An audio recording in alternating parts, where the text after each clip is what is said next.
Harta baru terasa manfaatnya kalau dipegang tangan orang beriman. Itulah sebabnya bangsa kita ini bukan cuma perlu orang pintar, kita perlu orang benar. Bahkan di masyarakat lebih baik benar tidak terlalu pintar ketimbang pintar tapi tidak benar.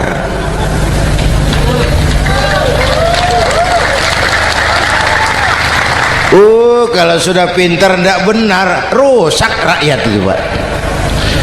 Disuruh ngurus beras malah nimbun beras, ya. Disuruh ngurus laut jadi bajak laut.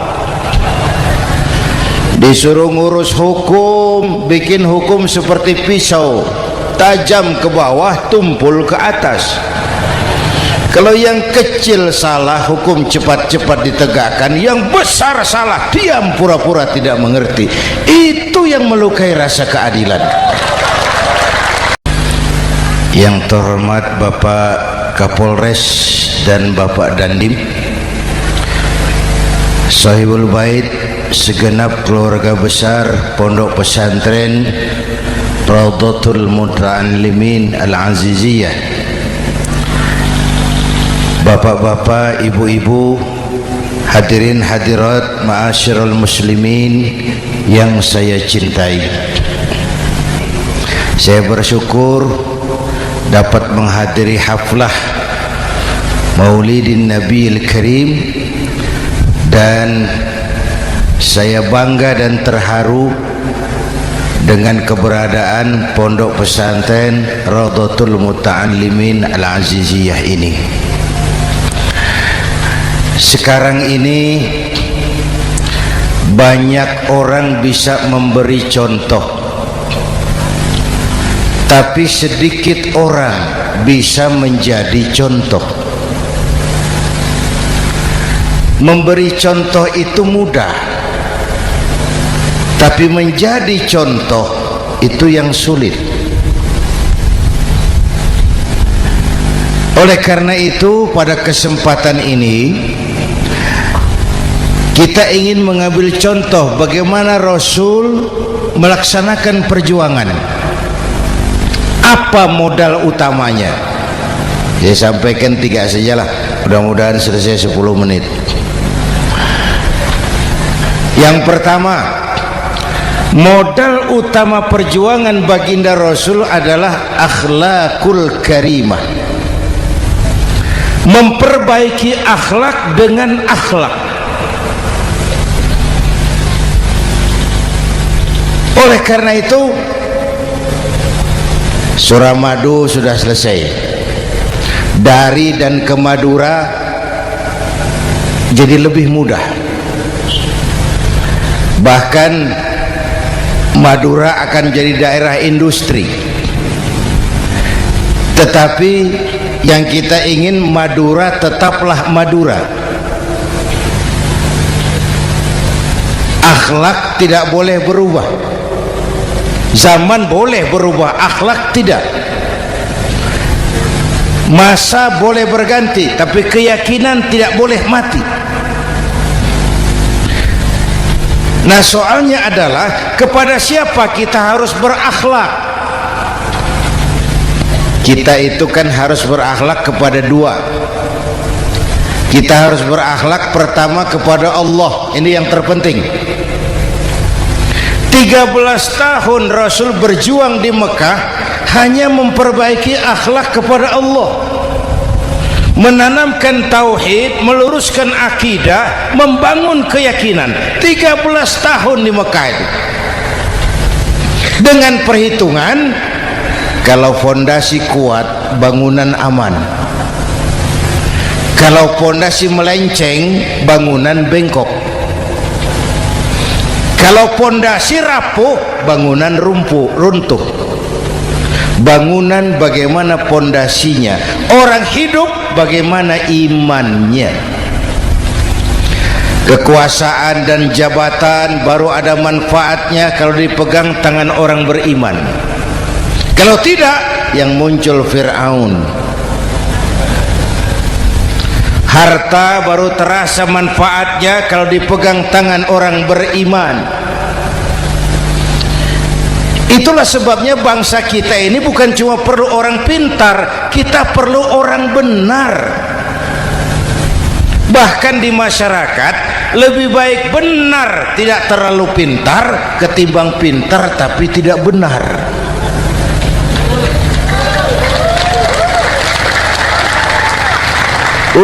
Kalau sudah pintar tidak benar, rusak rakyat itu, Pak. Disuruh ngurus beras malah nimbun beras, ya. Disuruh ngurus laut jadi bajak laut. Disuruh ngurus hukum, bikin hukum seperti pisau, tajam ke bawah, tumpul ke atas.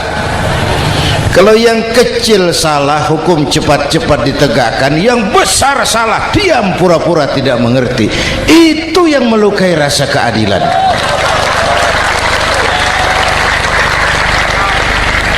Mulai dari akhlak kepada Allah. Bagaimana cara berakhlak kepada Allah? Caranya dua. Pertama, jangan menyekutukannya dengan sesuatu pun. Yang kedua, jangan menyembah kecuali hanya kepadanya. Itu akhlak kepada Allah. Konsisten, disiplin. Saya bersaksi tiada Tuhan selain Allah, maka saya tidak akan menyembah kecuali hanya kepada Allah. Saya tidak akan takut kecuali hanya kepada Allah. Saya tidak akan minta tolong kecuali hanya kepada Allah. Saya tidak akan melarikan persoalan kecuali hanya kepada Allah. Saya bersaksi Nabi Muhammad utusan Allah, Nabi terakhir. Tidak ada Nabi sesudah Nabi Muhammad. Harga mati, titik. Disiplin. Ada yang mengaku jadi Nabi, wajib tidak percaya. Disiplin. Sekarang ini kan bangsa kita disiplinnya lemah. Korupsi agak sulit diberantas karena pejabat kita takut atasan tapi nggak takut Tuhan.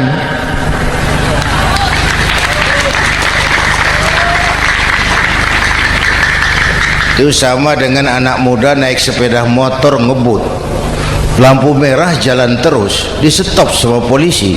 Break. Iya Pak. Minggir. Siap. SIM ada Pak. SNK ada Pak. Tahu kau lampunya merah? Tahu Pak. Kenapa lewat terus? Saya nggak tahu, ada Bapak. Itu disiplin kita. Tenang bener jawabnya, kayak orang nggak salah gitu.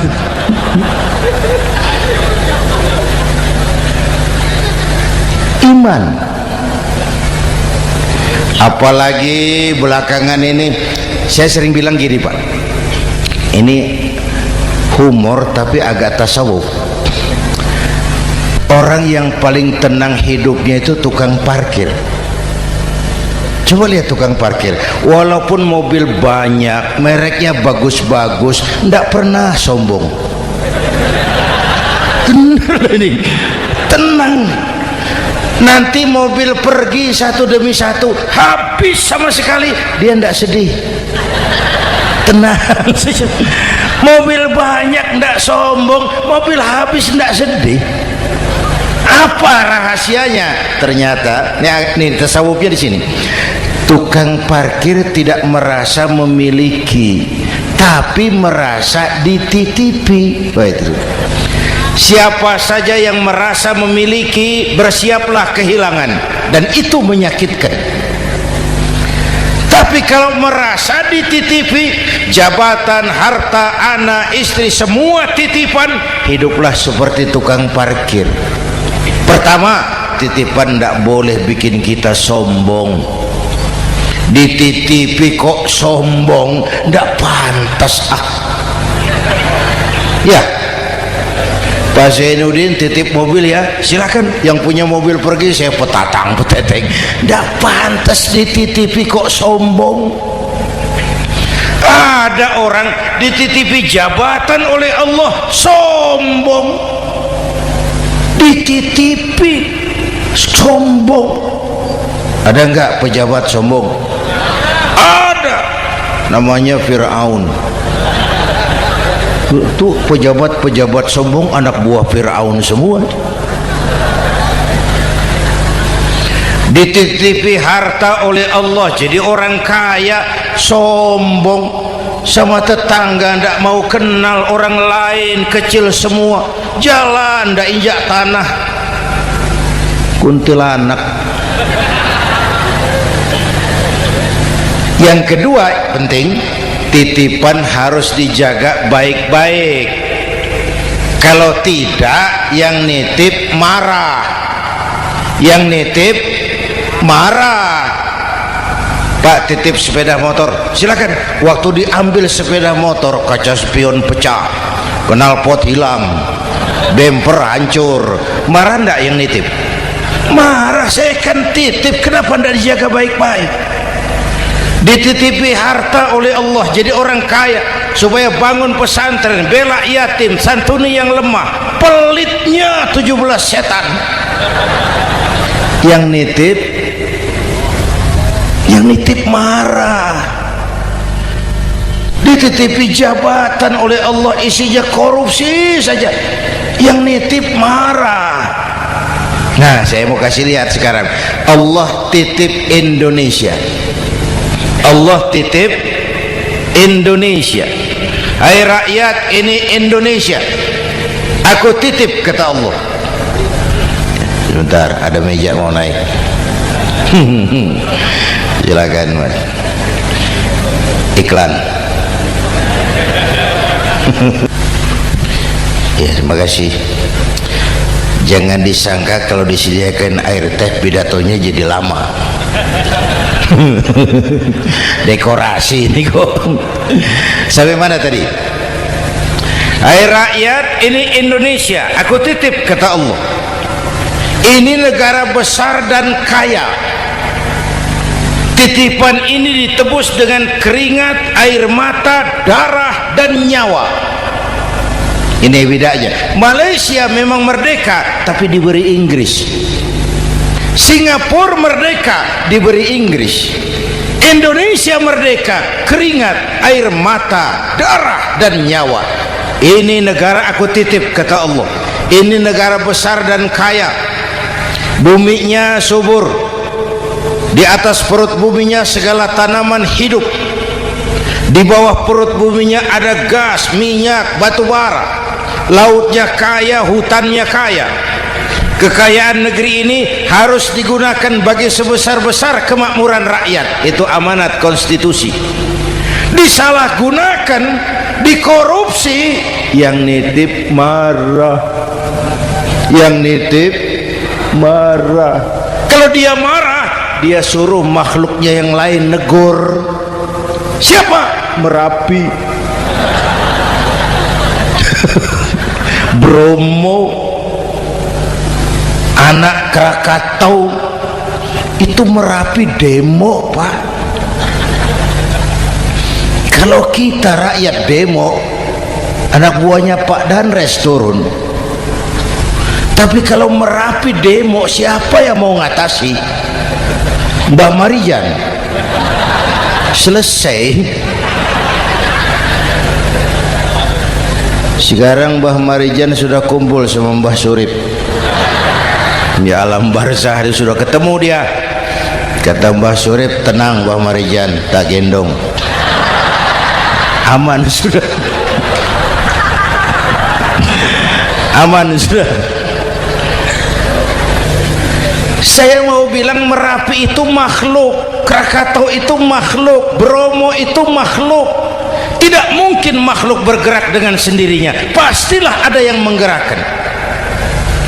Maka baik-baiklah sama yang bikin angin supaya bertiupnya sesuai keperluan.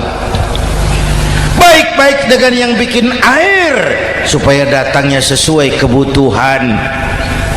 Baik-baik sama yang bikin gunung supaya meletusnya pelan-pelan.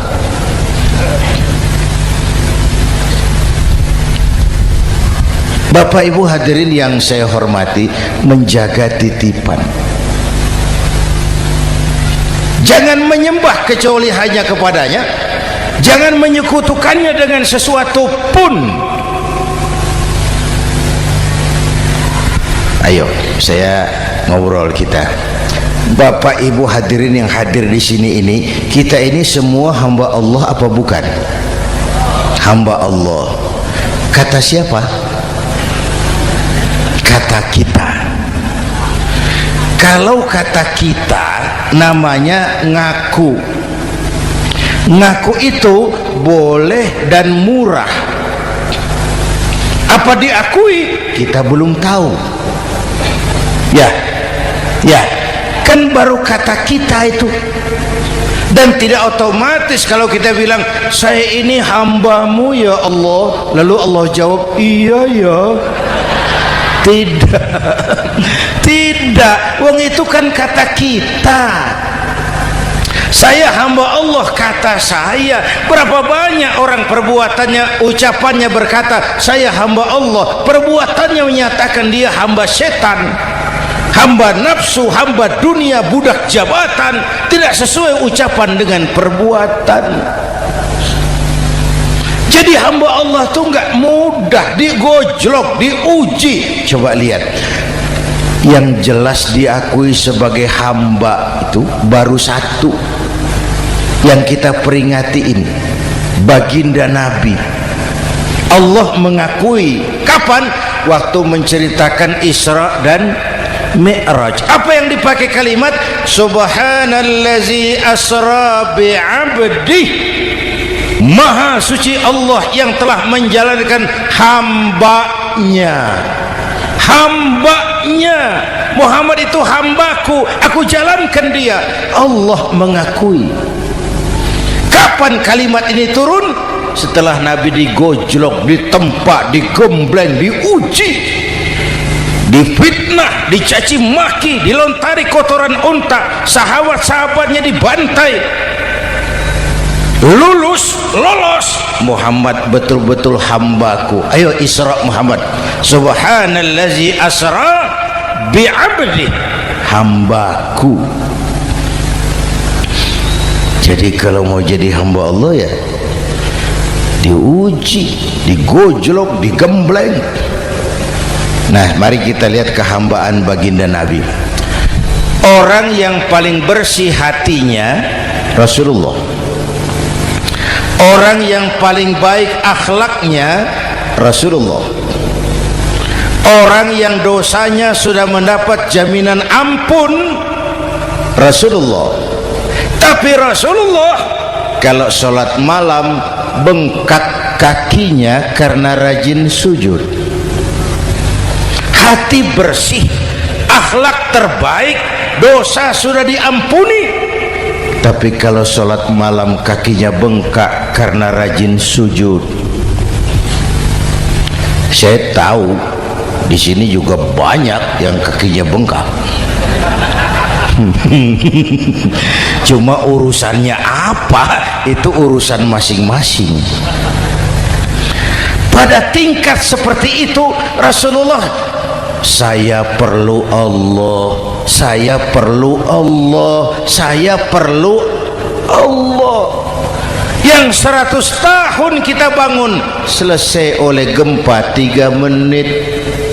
Ya.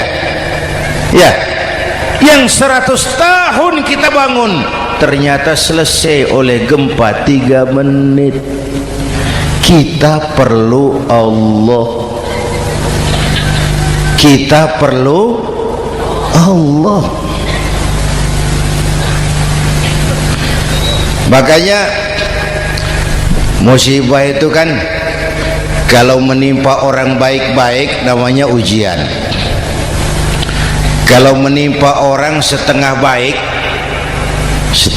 itu paru-paru yang bikin malaikat bingung.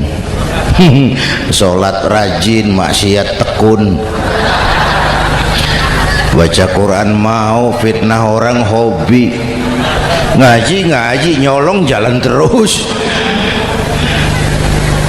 Untung di sini nggak ada yang begitu. Di Jakarta banyak. Di sini insya Allah sama. Jakarta.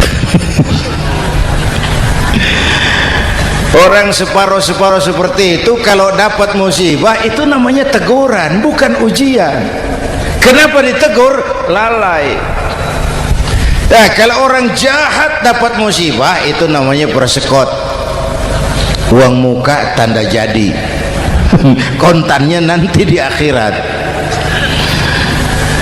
Kalau diuji bukan saja harus sabar tapi harus lulus. Kalau ditegur introspeksi, perbaiki yang kurang, kurangi yang memang berlebihan. Bertali-tali, bersambung-sambung musibah ini, dan musibah kalau datang tidak pernah memilih, tidak pernah memilih. Bapak Ibu hadirin yang saya muliakan, jadi mari yang pertama jaga akhlak kita kepada Allah. Jangan menyekutukannya dengan sesuatu pun, jangan menyembah kecuali hanya kepadanya. Sekarang kan musim entertain, orang pandai membangun pencitraan, orang pinter bikin bungkusan. Sekarang ini kiai sama dukun tipis bedanya.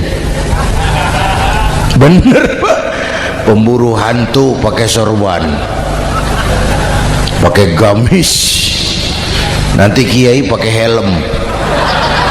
Atribut sudah kacau sekarang ini, siapa pakai apa, siapa mau jadi apa ndak jelas. Sementara masyarakat kita memang agak kutil, kurang teliti, cepat heran, gampang kagum. Pernah terjadi suatu saat tabrakan di jalan, keras sekali, korban jatuh berlumur darah, dikerubungi orang banyak. Datang wartawan mau ambil gambar dari dekat, sulit, banyak sekali orang ngerubung.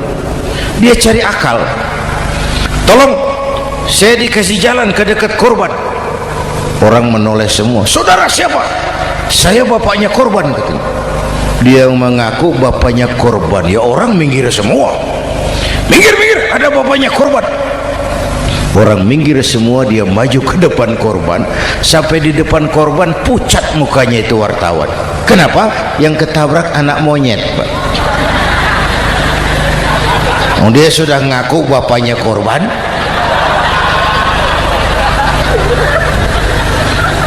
Ini cerita pendek tapi pesannya dalam.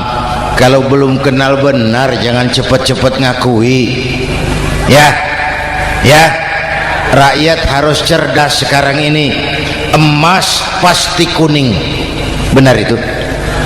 Apa semua yang kuning pasti emas? udah cerdas lah itu, udah cerdas lah itu. Hati-hati, ini zaman pencitraan. Orang pandai bikin bungkusan.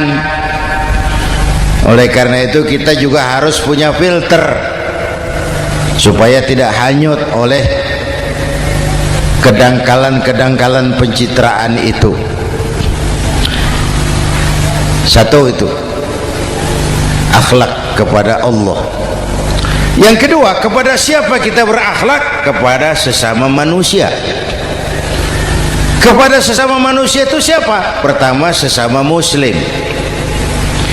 Malam ini saya hadir di sini, saya tidak merasa tamu. Saya hanya keluarga di tengah keluarganya.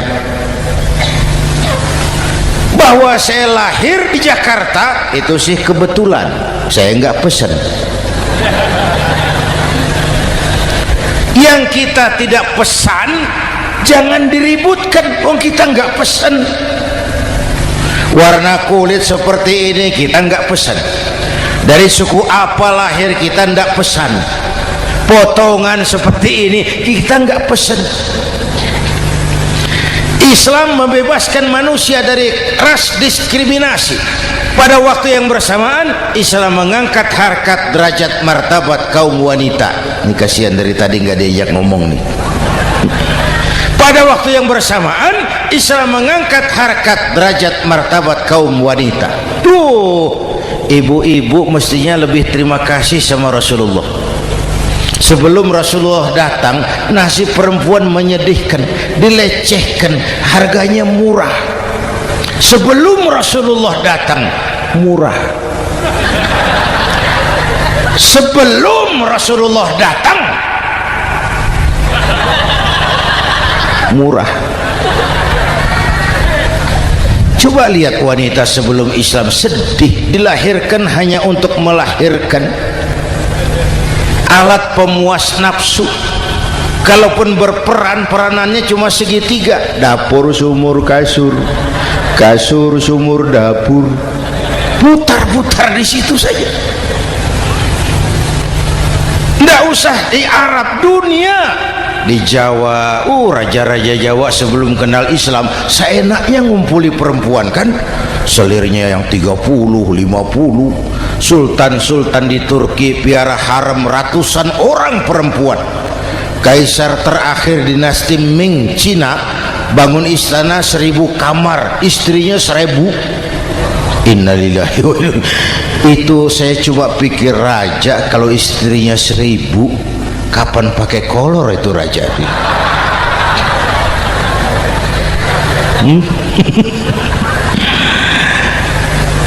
Rasulullah datang terenyuh, an-nisa imadul bilad, perempuan jangan diperlakukan begitu, perempuan tiang negara. Kalau baik perempuan, baik negara. Kalau rusak perempuan, hancur negara. Waktu ditanya, ya Rasul, siapa yang paling harus saya taati di dunia? Ibumu. Setelah itu siapa lagi? Ibumu. Setelah itu siapa lagi? Ibumu. Setelah itu siapa lagi? Bapakmu. Menghargai perempuan, ibumu, ibumu, ibumu, bapakmu. Ibu 3 kali disebut, bapak 1 kali, ibu 3 kali, bapak 1 kali, ibu 3, bapak 1, bapak. Gimana sih ngitungnya jadi kerok begini? Salah ngitungnya, salah.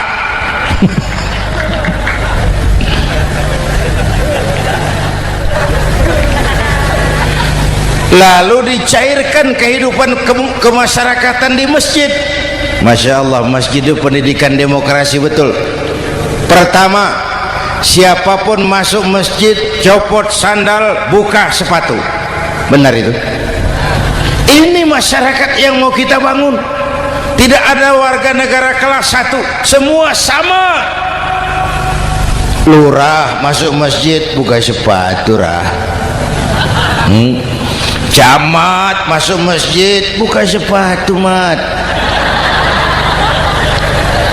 Gubernur masuk masjid buka sepatu, Nur. Nikmatnya masyarakat masjid. Nikmatnya masyarakat masjid. Coba binatang saja harganya tidak sama toh. Sapi yang mahal, yang gemuk, betul? Karena harga sapi pada dagingnya. Makin gemuk sapi, makin mahal harganya. Tapi ada burung perkutut lebih mahal dari sapi, padahal dagingnya sedikit, betul. Kenapa harganya lebih mahal dari sapi? Harga perkutut suaranya. Di mana harga manusia yang paling gemuk? Silahkan bersaing dengan sapi. maaf. Inna akramakum indallah atqakum. Masyarakat masjid sudah copot sandal, buka sepatu, sudah masuk ke dalam sholat berjamaah. Kalau sudah ke dalam sholat berjamaah, tidak pernah kita usil dari mana orang datang. Yang penting kemana dia menghadap. Itu masyarakat masjid. Dari mana kamu? Dari kidul, Pak, madhab ngulon. Kamu dari mana? Dari lor, Pak, madhab ngulon. Kamu dari mana? Dari kulon, madhab ngulon juga. Ini kan konsep bineka tunggal ika.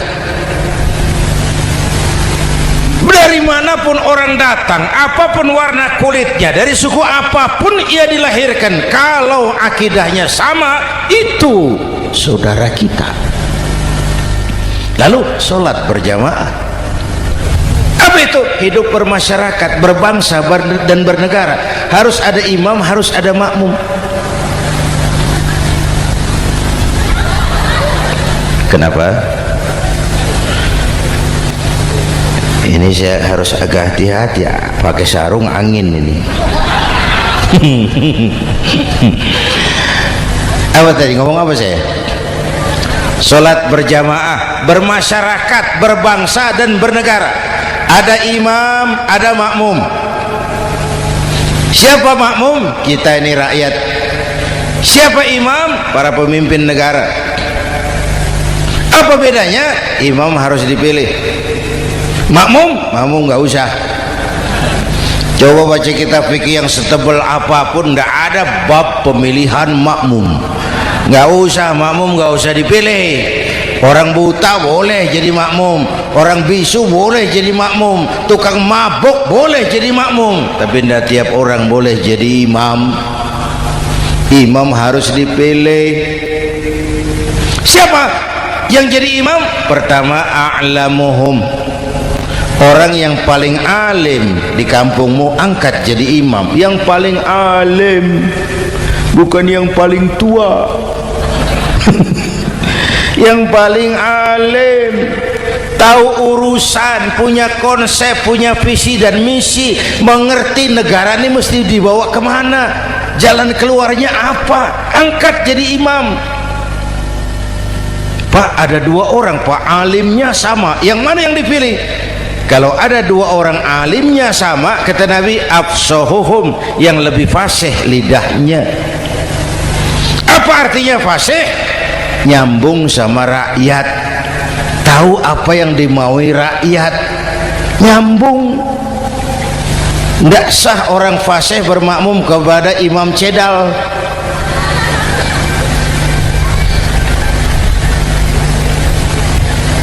Kenapa Bu?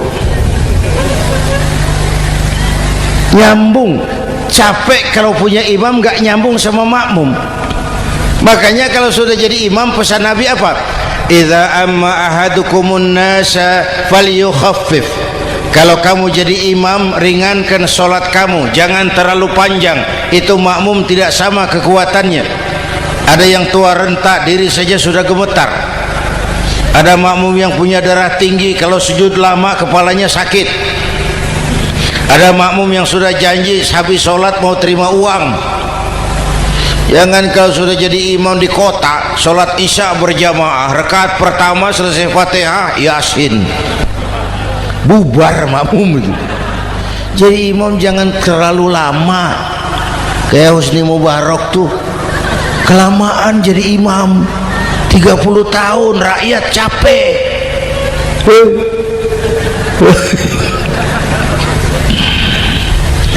Bapak Ibu hadirin yang saya hormati, nah masyarakat Islam ini loyal, taat, setia. Kapan? Kalau imamnya benar. Imam takbir, makmum takbir, imam ruku', makmum ruku', imam i'tidal, makmum i'tidal, imam sujud, makmum sujud. Tapi masyarakat Islam tidak buta. Imam keliru, makmum wajib menegur. Ya, bagaimana negurnya? Mestinya ruku, imam sujud. Wah, keliru ini.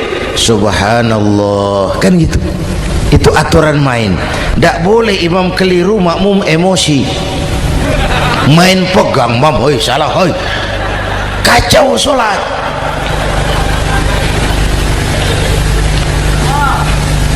Imam buang angin,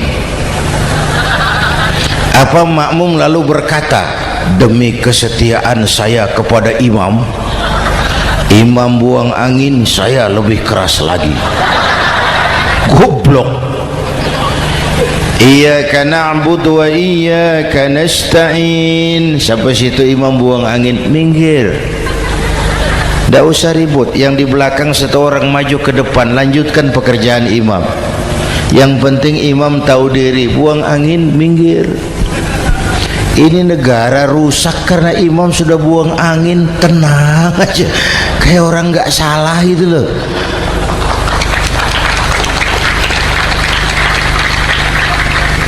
Selesai sholat dikasih tahu imam tadi buang angin ya sedikit. Apa kalau nggak sedikit lalu ndak rusak sholat itu? Nah, dalam berjaga akhlak kepada sesama, ayo kita jaga kesatuan, persatuan, kerukunan, kekompakan.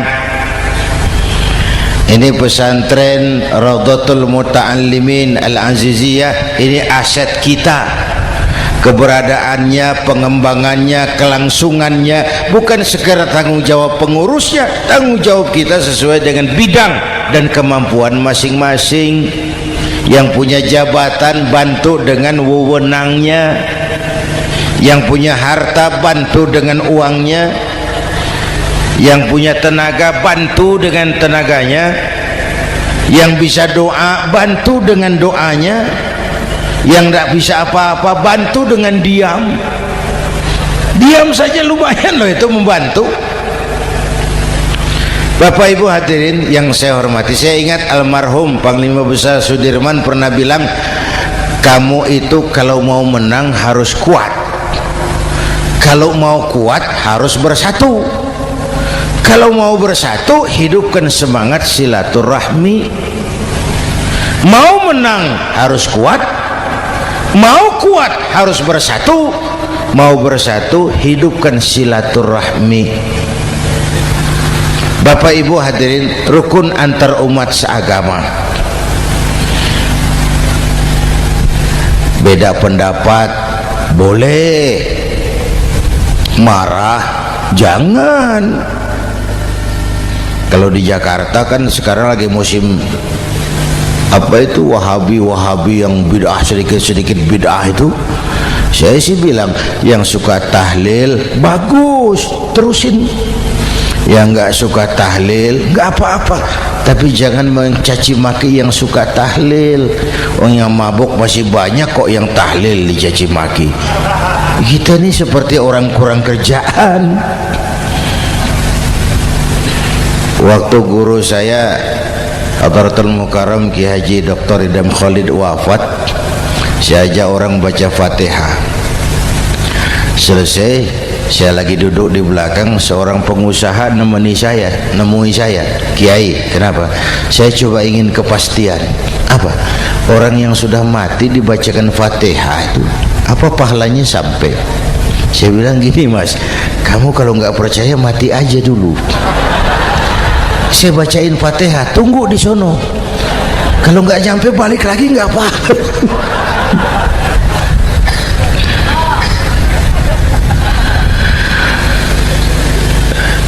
Depan rumah saya itu ada masjid, Pak, pakai beduk seperti itu. Ada teman saya, Kiai, pakai beduk masjidnya. Iya pakai. Kan Rasulullah enggak pakai. Enggak memang. Bid'ah tuh. Loh, siapa bilang? Beduk itu bukan agama, itu budaya, tanda masuk waktu. Bukan manggil orang sholat. Manggil orang sholat pakai azan. Tanda masuk waktu, itu hebatnya Wali Songo, pakai beduk. Kalau nggak mau pakai beduk boleh, teriak-teriak juga boleh. Maghrib, maghrib, boleh. Tapi Wali Songo kan bijaksana, pakai beduk saja, sekali pukul satu desa dengar. Itu bijaksananya dakwah Wali Songo. Kalau beduk dianggap bid'ah, miskin kita. Itu budaya. Seperti sepeda motor, itu budaya. Kalau beduk dia nggak bid'ah, sepeda motor bid'ah tuh. Rasulullah nggak pakai, jual, beliin unta.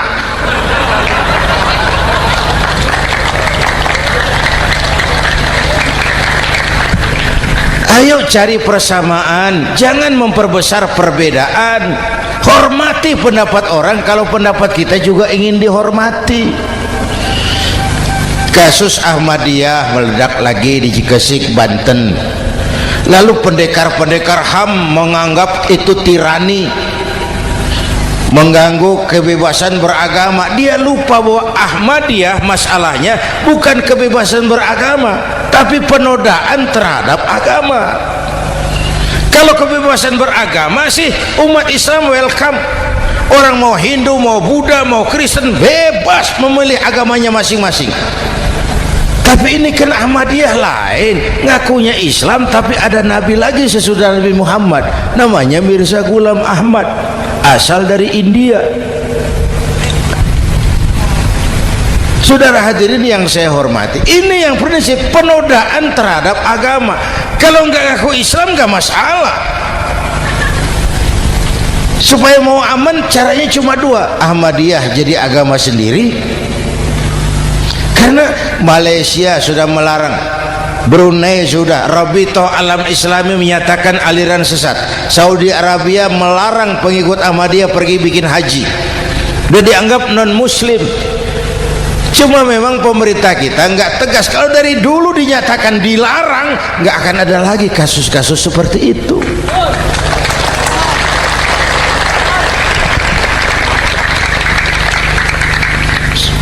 Nah, selain itu kita umat juga harus disiplin. Coba sudah berapa banyak nabi bermunculan di Indonesia. Dan Indonesia ini saya heran, Indonesia ini pasar bagus, Pak. Kalau ada nabi, ada aja pengikutnya, saya heran tuh. Indonesia ini pasar bagus. Ada Ahmad Musaddiq Al-Qiyadah, jadi nabi. Konsultan bulu tangkis jadi nabi. Dapat wahyunya di Bogor, ditangkap polisi 4 tahun. Muncul lagi di Bandung, namanya Sayuti, tukang cukur, ngaku dapat wahyu jadi nabi, ditangkap polisi lagi 2 tahun.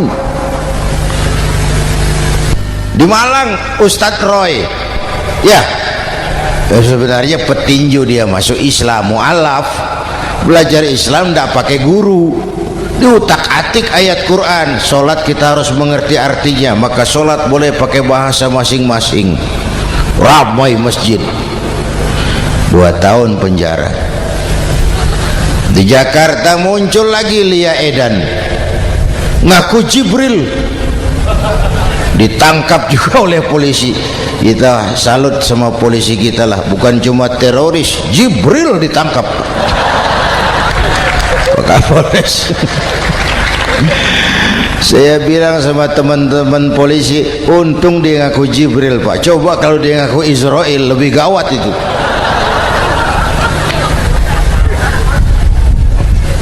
Yang parah, antara Cirebon Losari, dia perbatasan Jawa Tengah Jawa Barat, pernah muncul agama baru namanya agama Jasun, agama Jawa Sunda, agama Jasun Jawa Sunda. Yang jadi nabi Tugimin. La haula wala quwata. Saya bilang ini jangan jadi nabi, jadi kiai juga nggak angker ini. Al Mukarram Bapak Kiai Tugimin, nggak enak. Yang lebih nggak enak selawatannya loh itu. Kalau kita kan tadi nikmat tuh, ya Habibi ya Muhammad, nikmat rasanya tuh. Coba ganti sama yang tadi, wah enggak, ya Habibi ya Tugimin, enggak enak itu, Pak. Jadi umat Islam itu sangat menghormati orang lain agama. Soal agama orang lain, lakum dinukum, awas hati-hati kalimatnya. Kita menghormati orang lain agama. Soal agama orang lain, lakum dinukum, kita memang yakin cuma Islam agama yang benar, tapi bukan berarti kita boleh menghina agama orang lain. Kenapa? Kalau agama kita yang dihina, kita kan sakit hati. Orang lain sama dong. Itu sebabnya Allah berpesan, jangan kau caci maki Tuhan mereka, karena mereka akan balas mencaci maki Tuhanmu. Dan itu artinya mencaci maki aku, kata Allah. Jelas ini? Jelas? Justru karena umat Islam mayoritas di Indonesia, maka kerukunan antar umat beragama terjaga dengan baik. Kalau umat Islam mau main kasar, mau main kayu, mau main keras, Umat Islam ini 85%, yang lain pasti selesai, saya jamin selesai. Tapi kan tidak, kita sadar betul ini negara Pancasila, kita sadar betul bahwa kita harus menghargai orang lain agama, menjaga kerukunan, rukun antar umat beragama. Yang ketiga, rukun antar umat beragama dengan pemerintah. Dulu kiai saya bilang, sultanun zulum khairum min fitnatin tadum. Pemerintah yang jelek pun sebenarnya masih lebih lumayan ketimbang tidak ada pemerintahan, kalau itu ukurannya. Coba umpama nanti Pak SBY sudah terlalu pusing, lalu pengumuman jam 000, seluruh rakyat Republik Indonesia saya umumkan mulai malam ini tepat jam 000 pemerintah bubar. Ayo bayangkan seperti apa kita tanpa pemerintah. Hukum rimba, yang kuat menekan yang lemah, yang kaya merampok yang miskin. Rumah saudara dirampok, lapor ke polisi, kata Kapolres, maaf polisi, baru bubar. Hak asasi diinjak-injak, lapor ke pengadilan, pengadilan bubar. Masih ada pemerintah saja yang kuat suka menekan yang lemah, apalagi kalau tidak ada pemerintah. Karena itu ulama dan umara dua pilar utama. Kalau kuat keduanya, kuatlah masyarakat. Kalau rapuh keduanya, maka rapuhlah juga masyarakat. Bapak Ibu hadirin yang saya hormati, ini yang kedua, kita harus berakhlak kepada sesama. Yang ketiga, kepada siapa kita harus berakhlak? Kenapa? Iya, saya cuma lihat jam. Yang ketiga, kepada siapa kita harus berakhlak? Kita ini harus berakhlak kepada makhluk Allah yang lain di luar manusia. Kepada air kita harus berakhlak loh Pak. Saya dulu remaja ngaji fikih, kiai ngajar makruh buang air kecil di tanah yang berlubang. Saya protes, kenapa makruh kiai? Pertama, untuk kesehatan, siapa tahu di lubang yang kau kencingi ada gas beracun. Kalau tidak kiai, kalau tidak maka artinya kau harus melindungi binatang yang ada di dalam lubang. Siapa tahu di lubang yang kamu kencingi ada semut sedang rapat membahas masalah Mesir. Apa dosanya lalu mati dikencingi? Ini namanya rahmatan li semut. Bapak Ibu hadirin yang saya hormati, ada hadis sederhana, fa iza zabahtum fa ahsinu zibhata. Kalau kamu menyembelih hewan, sembelihlah dengan cara yang terbaik. Jangan nyembelih ayam pakai pisau tumpul, itu namanya tidak berperi kebinatangan. Kepada ayam kita berakhlak, kepada pohon kita berakhlak, kepada air kita berakhlak. Kenapa sekarang alam tidak seramah dulu? Karena kita juga tidak ramah kepada alam. Kenapa sering terjadi banjir? Karena tempat air kita kurangi. Dia bingung mau kemana. Air nggak punya tempat, akhirnya masuk ke rumah kita juga, masuk dalam zoharul fasadu wal fil barri wal bahri bima kasabat aydin nas, karena kita tidak berakhlak kepada lingkungan. Bapak Ibu hadirin yang saya hormati, jadi itu yang pertama, modal utama perjuangannya akhlakul karimah. Mau sukses, utamakan akhlak. Industrialisasi boleh terjadi di Madura, jalan berhotmik licin, oke, listrik masuk desa, alhamdulillah, tapi akhlak jangan berubah, akidah jangan goyah.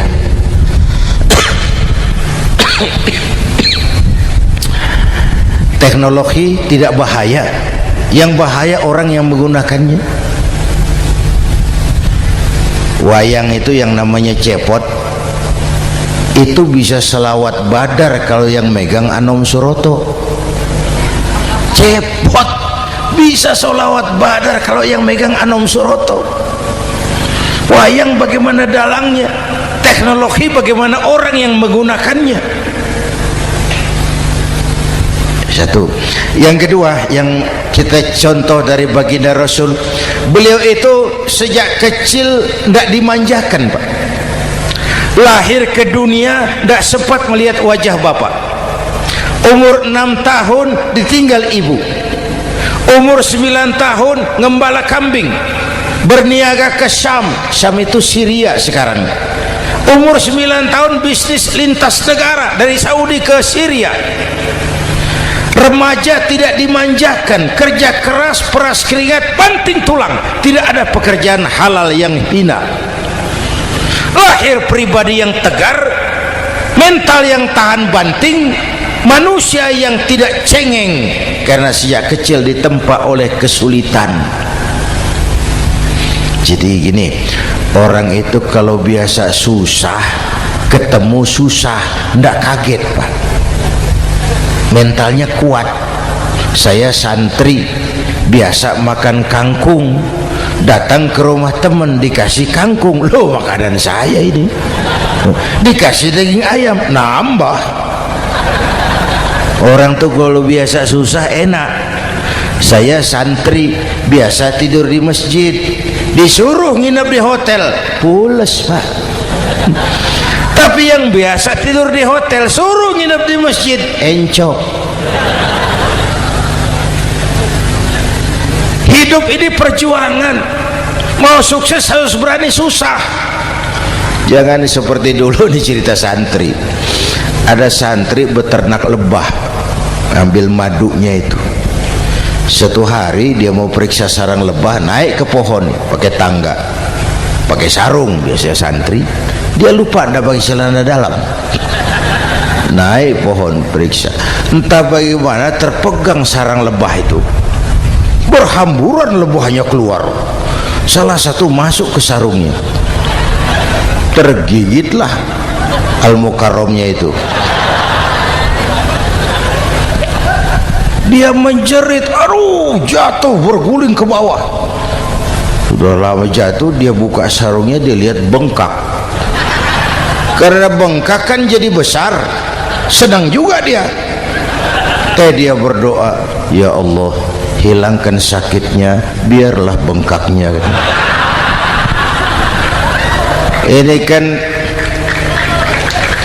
Ini doa orang nggak konsekuen. Bengkak dan sakit itu paket. Mau bengkak ya harus berani sakit. Masa sakitnya bengkaknya mau, sakitnya nggak mau. Itu satu tuh. Yang kedua, kita ini sering kalau punya cita-cita sering seperti rapat tikus. Satu hari sekelompok tikus rapat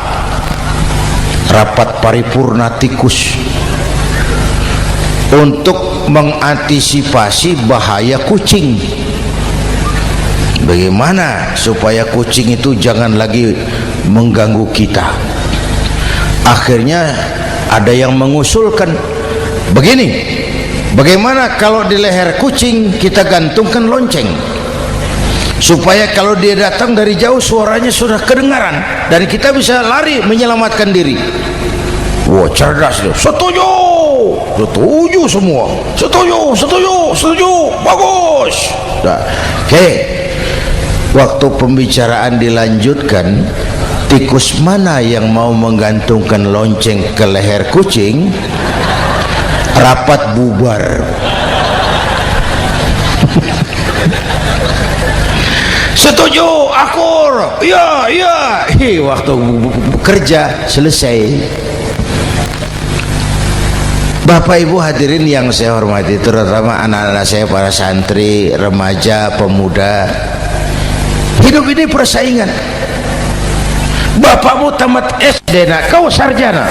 Bapakmu cuma jadi RT, nak kau camat. Bapakmu tukang tabal ban, kau harus punya pabrik ban. Anak saya pertama dulu, saya titip mondok di Tebu Ireng. Tahun pertama pulang saya kontrol, sini kau, apa hasilmu setahun di pesantren? Dia sodorkan saya sebuah piagam penghargaan juara lomba pidato di pondoknya. Saya heran, ini anak di rumah jarang ngomong, kok bisa jadi juara pidato? Saya tanya, kamu bisa pidato, apa yang dipidatoin? Dia bilang, kan kaset ayah dihafalin gitu. Ya saya ketawa juga, waktu itu dia masih anak-anak. Baiklah, tapi apa cita-citamu? Saya kepengen seperti ayah. Wah, kau ini salah. Kalau aku ayahmu di matamu, menurutmu hebat, mestinya kau 10, 100, 1000 kali lebih hebat dari orang-orang yang kau anggap hebat. Karena tantanganmu akan lebih berat dari tantangan yang aku hadapi sekarang. Kalau kau sama dengan aku, kau ditinggalkan zaman karena kau tidak mampu menjawab tantangan zamanmu. Bapak Ibu hadirin yang saya hormati, persaingan tajam, tantangan makin berat. Oleh karena itu diperlukan semangat yang dicontohkan Nabi. Kerja keras, peras keringat, banting tulang. Tidak ada pekerjaan halal yang hina. Sejak kecil ditempa oleh kesulitan. Asal jangan seperti saya tadi ngobrol sama teman-teman, sekarang ini di negara kita banyak politisi miskin negarawan. Pejabat-pejabat kadang-kadang kalau ngelihat rakyat tuh komentarnya nggak berpihak kepada rakyat. Saya ingat waktu Mentawai dihantam gempa, Nias hancur, infrastruktur hancur, rumah rakyat luluh lantak. Ketua DPR Pak Marzuki Ali bilang, bagaimana itu rakyat? Ya itu resikonya punya rumah di pinggir laut. Waduh, ini bukan komentar pemimpin, rakyat lagi susah kok dibilang kayak gitu. Saya prihatin dengan ucapan kayak gitu. Waktu cabai 100.000, di sini berapa sekarang? Sama ya. Waktu cabai mahal, ada pejabat bilang, rakyat suruh nanam cabai aja di halaman rumahnya. Ini kan nggak solutif dan nggak cerdas. Cabai naik, rakyat suruh nanam cabai. Nanti beras naik, rakyat suruh nanam padi. Yang saya khawatir kalau telur mahal, apa rakyat suruh bertelur gitu? Ini kan nggak cerdas dan nggak solutif. Bapak Ibu hadirin yang saya hormati, apalagi tadi sudah saya bilang di awal, kita ini bangsa yang ditempa oleh kesulitan. Mau merdeka saja dengan keringat, air mata, darah dan nyawa. Kita tidak boleh cengeng menghadapi kesulitan ini. Tegar, tahan uji, tahan banting, dan seterusnya. Itu hal yang kedua. Yang ketiga, terakhir, Rasulullah itu sosok yang ibadahnya luar biasa. Tadi sudah saya jelaskan sebagian. Ibadahnya luar biasa. Ayo kita bantu keamanan negeri kita ini. Dengan apa? Istighfar. Wa ma kana Allahu mu'adzibahum wa hum yastaghfirun. Allah tidak akan turunkan bencana selagi di tengah mereka masih banyak orang-orang yang istighfar. Rasulullah yang dosanya sudah diampuni sehari 100 kali istighfar. Ayo kita ngobrol ini. Pak, saya ini Zainuddin ini, kalau mengharap masuk surga dengan amal yang saya kerjakan sendiri, rasa-rasanya tipis harapan. Bener. Sholat saya berapa banyak saya tahu, sedekah saya berapa duit saya tahu, dosa saya berapa banyak saya tahu.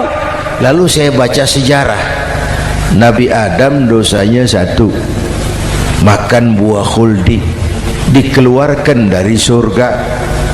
Nabi Adam dosanya 1, dikeluarin. Kita dosanya banyak, kepengen masuk. Ini nggak nyambung ini. Nabi Adam dosanya 1, dikeluarin dari surga. Kita dosanya banyak, kepengen masuk. Nggak nyambung. Apa yang bikin saya besar hati? Apa yang bikin saya optimis? Ada dua, Pak. Pertama yang disebut rahmat Allah, yang kedua disebut syafaat Rasulullah. Dua itu, Pak. Oh, kalau kita ini insya Allah nanti sampai ke surga, amin, amin. Kalau kita ini sampai ke surga, Pak, saya jamin itu bukan karena amal kita, itu karena rahmatnya Allah. Ndaklah seberapa banyak sih amalan kita mau menggapai surga. Kalau bukan karena rahmatnya Allah, sulit sampai ke sana. Manusia, dosamu besar, tapi lihat rahmatku lebih besar. Manusia, salahmu banyak, tapi ampunanku lebih banyak. Kau nangis di hadapanku, aku senyum melihatmu. Kau berjalan menujuku, aku berlari menyambutmu. Istighfarnya sehari 100. Lalu ada hadis qudsi, inni la ahammu bi'adzabi ibadi. Kadang-kadang aku pengen turunkan azab bencana kepada manusia, tapi ketika aku melihat 3 perkara, murkaku surut, bencana aku tarik kembali. Coba perhatikan hadis kursi ini. Allah mau marah ndak jadi, bencana ditarik, musibah diangkat. Kenapa? Ada yang meredam murka Allah. Allah nggak jadi marah. Siapa? Pertama, suyukhan rukka. Aku lihat orang-orang tua tengah malam sujud sambil berlinang air mata, nangis di hadapan Allah. Itu kita hutang jasa loh, Pak, sama orang-orang yang tengah malam sujud nangis di hadapan Allah. Lihat yang begitu Allah tidak jadi marah.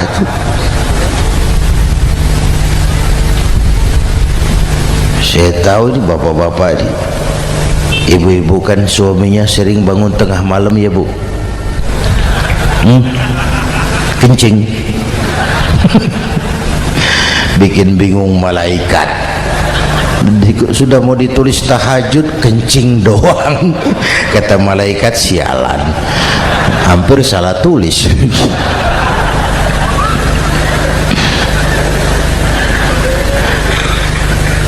Aku lihat orang tua tengah malam sujud sambil berlinang air mata.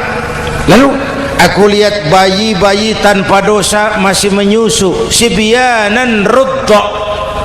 Bayi-bayi tanpa dosa masih menyusu, suci bersih, belum ternoda. Wa bahaiman rudda. Dan aku lihat binatang ternak melata mencari makan, kambing mudah cari rumput, alam terjaga keasriannya. Bagaimana bencana nggak mau nambah, kita mengamalkan hadisnya juga terbalik.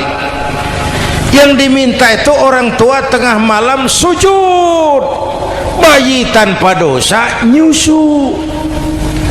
Sekarang bayi tanpa dosa dibuang ke tempat sampah gara-gara orang tua tengah malam nyusu. Terbalik namanya.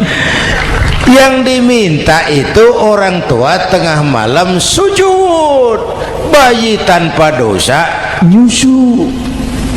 Ini bayi tanpa dosa dibuang ke tempat sampah gara-gara orang tua tengah malam.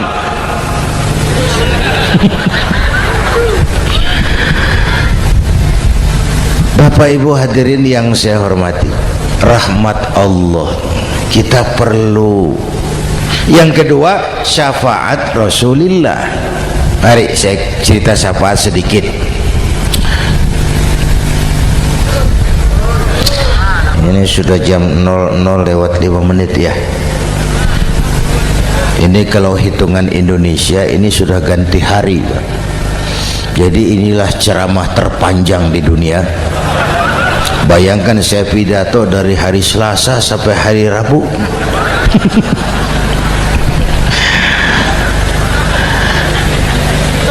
Syafaat agak saya singkat ceritanya.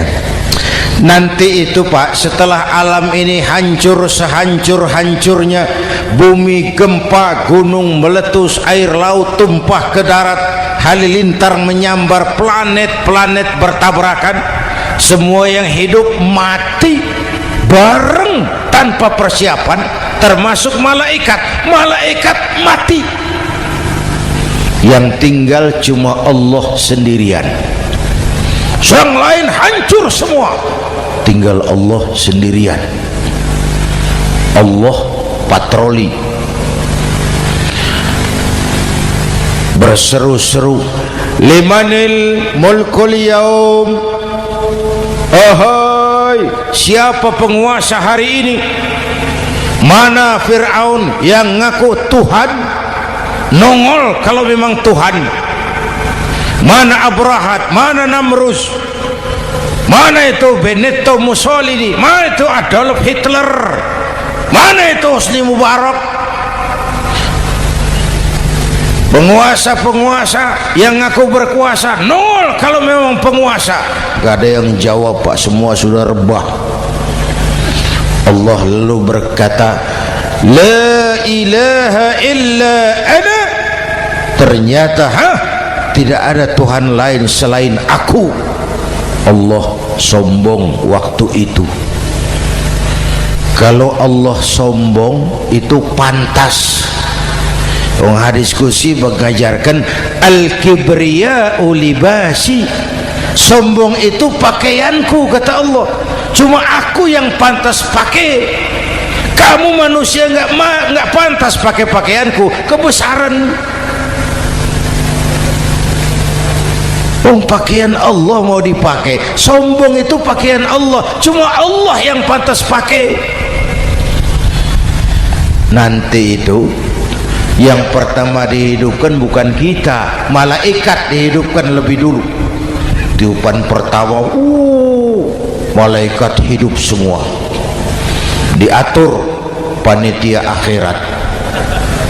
Yang nyambut tamu siapa, yang pimpin marawis siapa, Malik siap, sediakan neraka.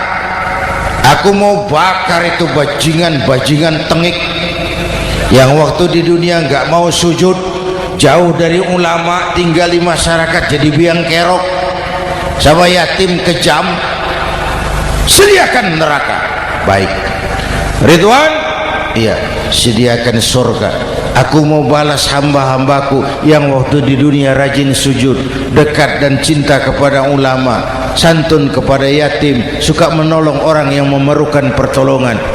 Baik Jibril, Mikail, iya, ke surga. Untuk apa ya Rabb? Ambil kendaraan bernama Buraq, turun ke alam, cari di mana kubur kekasihku Muhammad, bangunkan dari kuburnya, bawa ke surga. Turun Jibril dan Mikail, cari kubur Nabi. Wong alam sudah hancur-hancuran, jangan cari kuburan, cari bangkalan aja nggak ketemu. Bingung dua-dua. Jibril sebelah mana kubur Nabi? Nggak tahu Mikail. Lalu dua-duanya sujud mohon pertolongan Allah. Dengan izin Allah terbuka kubur Nabi. Allahumma sholli alaihi wa ala alihi. Bangun dari tidur seperti orang bangun dari kubur, seperti orang bangun tidur. Nabi mengusap mata, menoleh ke kanan Jibril, menoleh ke kiri Mikail. Lalu tanya, ayu yaumin hadza ya Jibril? Ini hari apa Jibril? Ini hari apa? Hadza ma wa'ada ar-Rahman. Ini hari yang dijanjikan Allah Muhammad. Ini kiamat. Kiamat Jibril? Kiamat. Jibril, kalau memang ini hari kiamat, aina ummati? Umat saya mana Jibril? Umat saya mana? Allah Karim. Belum pernah saya lihat di dunia ada satu pemimpin yang begini besar cintanya kepada umatnya seperti baginda Rasul. Dari dunia sampai akhirat beliau cinta kita. Dari dunia sampai akhirat beliau bela kita. Bangun dari kubur, tahu hari sudah kiamat, yang pertama ditanya, aina ummati? Umat saya mana Jibril? Kita. yang ditanya. Kalau saya yang pertama dibangkitkan dari kubur, lain pertanyaannya. Ini hari apa Jibril? Kiamat Zainuddin. Oh, bini saya mana Jibril? Nabi enggak tanya Khadijah wala Fatimah wala Aisyah, aina ummati, umat saya mana Jibril? Umatmu? Iya, kau manusia pertama yang dibangunkan dari kubur, yang lain masih dikubur. Oh, lalu kita ke surga Muhammad. Perintah Allah, perintah Allah. Sampai di surga seperti orang tidak betah Nabi itu, resah, gelisah, mondar mandir, mukanya murung. Yang punya surga kan negur, Muhammad, labbaik ya Rabb. Tidak enak di surga ya? Enak. Kok kamu seperti orang nggak kerasan gitu, resah, gelisah? Kenapa? Saya teringat umat saya ya Allah. Umat saya bagaimana nasibnya? Iya, saya sudah enak di DPR. Salah. Saya sudah enak di surga, gaji cukup, kursi empuk, dapat mobil dinas. Umat saya yang waktu kampanye kepanasan itu gimana nasibnya?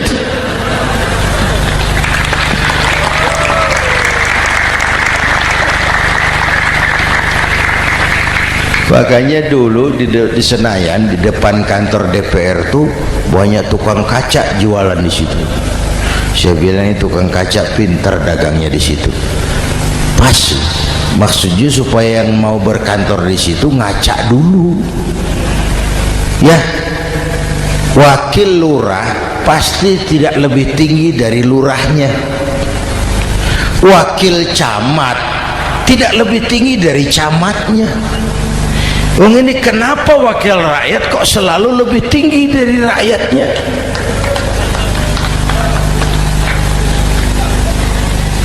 Kan yang memberikan mandat kita rakyat. Kemerdekaan bertujuan mengantarkan rakyat ke gerbang kesejahteraan. Lalu rakyat mempercayai tugas itu kepada pemerintah dan wakilnya di DPR. Saya percayakan kamu mengantarkan rakyat ke gerbang kesejahteraan. Itu amanat Undang-Undang Dasar. Biasanya yang diantarkan sampainya lebih dulu, biasanya yang diantar sampai lebih dulu, yang mengantar nyusul, namanya ngantar belakangan.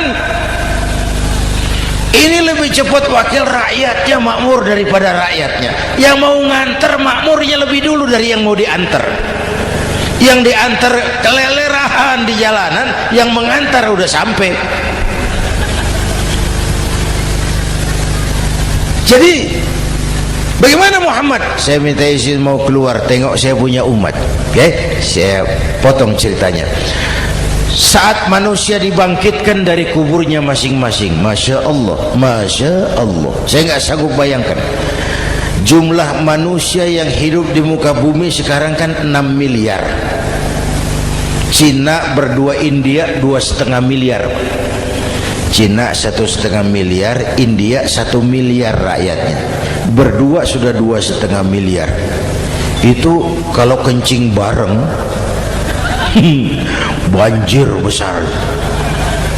Bayangkan manusia dari awal sampai akhir berapa puluh miliar kumpul di padang mahsyar. Subhanallah. Sibuk, panik, bingung mau disidang di hadapan Allah.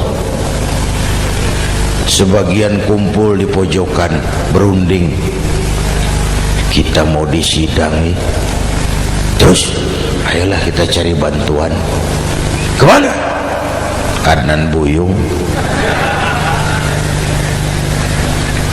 Begini. Kita ini kan anak cucu Nabi Adam. Pantas dong kita minta tolong sama beliau. Yuk, setuju. Berangkat cari Nabi Adam. Ya Adam, anta abal bashar. Adam, tuan datuknya manusia, kami cucu kamu, anak turunan kamu mau disidang, tolong kami Adam, tolong.